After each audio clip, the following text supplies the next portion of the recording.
guys, and welcome back. Well, teal season is right around the corner. I get a lot of questions throughout the summer, and coming up on teal season, guys are emailing me or giving me instant messages asking, hey, listen, this is the first time I've ever been teal hunting. Can you give me some pointers what to look for? So that's what I thought I'd do today, is give some of you new hunters, the teal hunters who've never teal hunted before, a few little tips that you're going to take in the field with you. So stay tuned, because we're fixing to get started. One of the most asked questions that I get is, where do I find teal? Where do I start looking? Well, if you're in the northern states, open marshes, prairie potholes, that'd be a good place to start looking. If you're a little farther south, in the Midwest, I would start looking around cut agricultural fields, rice fields, even some corn fields, soybean fields that have been flooded. A lot of farmers will flood these fields for duck hunters, and that would be a good place to start as well. If not, if you're farther south, look for your little open water, shallow water marshes. If you're on the coast, up against the banks, in the marshes, that's where I would start looking. But while you're looking, look for food sources. This time of year, teal are starting to migrate, and they're migrating from Canada, and they're going to migrate all the way down to Venezuela. So what they're going to be looking for is protein, and they're going to get protein through invertebrates. So anything that you have some vegetation around you, whether it be bulrush, whether it be alligator grass, smartweed, lizard's tail, lily pads, anywhere that there's vegetation, those ducks are going to be able to find the invertebrates that they need, the little vertebrates, the snails, and so forth. This is what they're looking for. They're looking to bulk up. They just went through a breeding season. Now they're flying south. They need to bulk up on protein to get that muscle mass. So that's where I would start looking as well. Now remember, when you're doing your scouting, don't scout so early. Wait till about a week, maybe 2 weeks out before the teal season starts. The reason is, teal are here today and they're gone tomorrow. Last year, I had over 500 teal in a pothole in my area 2 days prior to the season opening. I watched them come in, I watched them leave, I watched them feed, I knew where they were going to be at. Opening day, I get there, nothing. They had done moved on. Now they can move on just because of the littlest things. Stuff like weather changes. 5-degree weather change will move teal. Boat traffic, people going around here scouting, not really knowing how to scout. They're running their boats wide open through the marshes, looking to jump up teal. They figure that's where they're going to be at the next day. No, you've just run them off. Ease in there, get in there before daylight. Start looking. Again, about a week. You can push it out to 2 weeks if you have to, but about a week is when you're going to start wanting to really scout for teal.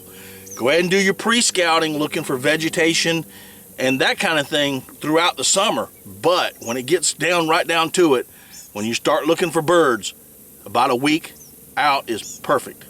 When looking for teal and doing your scouting a week out, you're not only looking for vegetation, but also look for some skinny water. Blue-winged teal is about the only duck that I'm aware of that likes to get their butts muddy. They love sheet water on an exposed mud flat. There's a lot of invertebrates in there, and they will get in there. It's almost like a duck soup, and they will just get in there and eat and eat and eat and eat. So look for your skinnier water. Don't look for deeper water. If you do find teal on deeper water, it's probably most likely a loafing place. And that may be for a later in the day hunt or maybe an afternoon hunt. But for that morning hunt, look for that skinny water. Again, I've said it once, I'll say it again. Teal are here today and they're gone tomorrow. So if you don't see them opening day, you've seen them and don't see them on opening day, just remember, they've just moved off somewhere else. You're just going to have to keep hunting them and keep looking and keep scouting. Another question I get asked is, what kind of gear do I need? Well, the way I look at it, when it comes to blue-winged teal, it's like hunting doves. You're just doing it over water, okay? So 2, maybe 3 dozen decoys and a lot of spinners. I use 3 to 4 spinners, full-bodied spinners. I also use the little Mojo flicker flockers throughout the spread. You don't necessarily have to use teal decoys. This time of year, these birds are coming in. They're juveniles, majority of them on that first migration. They're juveniles, they're very naive. They will come into just about anything. So what I do is, not only do I have teal decoys out, I try to use nothing but hens this early season, the hen decoys. I'll throw in some mallard hen decoys, 1 or 2 shovelers, just to add some color, and I always throw out 4 to 6 coot decoys. Now, here in the south, our moorhen or purple gallinoo season coincides with our teal. So it wouldn't be uncommon to see a coot-like duck in a teal spread. They're going to go into the same areas. So why not just give them a little bit of confidence? Throw out a handful of coot decoys if you want to, and make them look more like a moorhen or a purple gallinoo. Just paint the bills red instead of white. One of the reasons I really do enjoy the teal season, not only it's not so cold, but I get to go to a lot of sub gauges. My favorite shotgun of all time is my Browning 16 gauge. Love to hunt with that gun, and I will shoot teal with it. But if I want to get a little sporty, I go to my little 20 gauge. Not to say that you can't use a 12 gauge, you most certainly can, but I just like to use some of the more smaller gauges, the 20s. I don't have a 28, but if I had one, I'd probably shoot it. Now, as far as the 20 gauge, 4s and 6s are ample. As far as my 16 gauge, being that it's an older gun, I shoot bismuth strictly out of it. This year, I'm going to be shooting number 7 Boss out of it to see how they do on teal. If I'm shooting my 12 gauge, I'm definitely shooting 2 3/4 6s. That's all you need. You don't need a lot of shot, or excuse me, a heavier shot. But what you do need is a lot of shot, and more of an open choke. Like I said before, to me, teal hunting is like shooting doves, but you're just over water. So you need to prepare for that. Wearing short sleeve camo shirts, maybe a long sleeve in the early morning to knock the mosquitoes off of you. I wear shorts. Wear shorts and flip-flops. I carry a pair of waders in my boat, and they're breathable waders. Carry a pair of socks just in case I have to get out of the boat for whatever, or if I need to get out and rearrange decoys, I can just put on a pair of waders, breathables, walk out, rearrange decoys, go pick up a duck, bring it back, what have you. So I'm going to have that in the boat, not necessarily wearing it the whole time, but I'm going to have them in the boat. Another thing is thermocells. Always bring your thermocells, bug repellent and thermocells.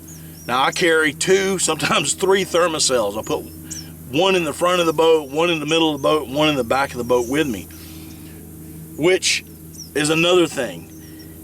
I hunt generally where I hunt at, I hunt in the boat. And the reason I do that is for 2 reasons. Snakes and alligators. I'm down here in South Carolina. We have alligators. I don't want to be in the water.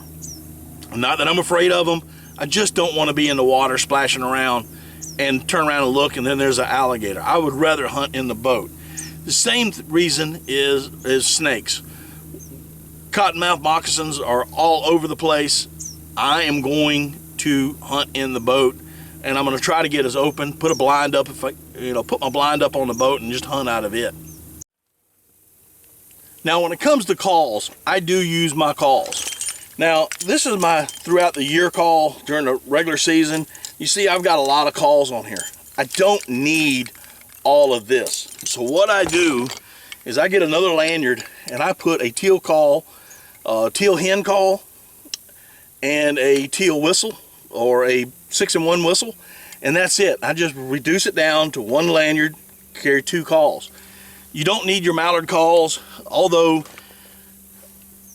I have done it in the past where you can take a mallard call and cheek it down a little bit and get a little faster with it, and you can use that call as a teal call. But you know, I use the Duck Commander teal call. It works, and you know, why reinvent the wheel with it, right? Know your target. Know what a teal looks like in flight. A lot of states start shooting time at sunrise. The reason they do this, a lot of people mistakenly shoot summer ducks or wood ducks, especially juveniles, because they're thinking that they're teal in that early morning. So a lot of states have gone to shooting hours at sunrise. There are a few states, I believe Florida, Tennessee, Kentucky, where they do have a summer duck season that coincides with teal. So you have the opportunity to shoot two species. But generally speaking, it's teal and teal only, whether it's blue wing, green wing, or cinnamon. So know your targets. Don't get it confused. Don't mess up. Learn. Start to see what they look like. Listen, there are a lot of YouTube videos out there of people showing teal in flight. So look at these videos. Understand that not everything you're going to see that morning is going to be a teal. It could be a juvenile summer duck, and you surely don't want to make that mistake. Another thing to consider, teal season is in September. And if you're hunting public waters, and especially if you're hunting a place that you could possibly fish, don't rule that out. Get out there early in the morning, do your teal hunt. If you're not seeing anything, don't worry. Pick up your stuff, drop the trolling motor down, grab a bass rod, and start fishing. You'd be surprised on how many birds you can locate by dropping that trolling motor down and start fishing. You will literally come up to a lot of birds that are there. It could be for the next day hunt, or maybe just a hunt a little bit later on. But do a little cast and blast. It's a lot of fun. Now generally during the teal season, I'll come out, I'll throw my crawfish traps out prior to the hunt. I will hunt, I will go and check my traps. If I don't have a lot, I'll go and fish for a little while, come back, check my traps. If I got crawfish, pop them in the cooler. A lot of times I've had a really good cast and blast, shooting some teal, catching some fish, and having crawfish for supper that night. So y'all think about that while you're out there.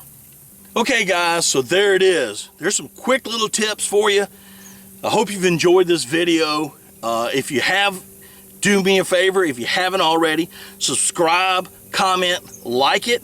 If you really like this, share it out to your friends, and we will see y'all next time on Daddy Duck 365.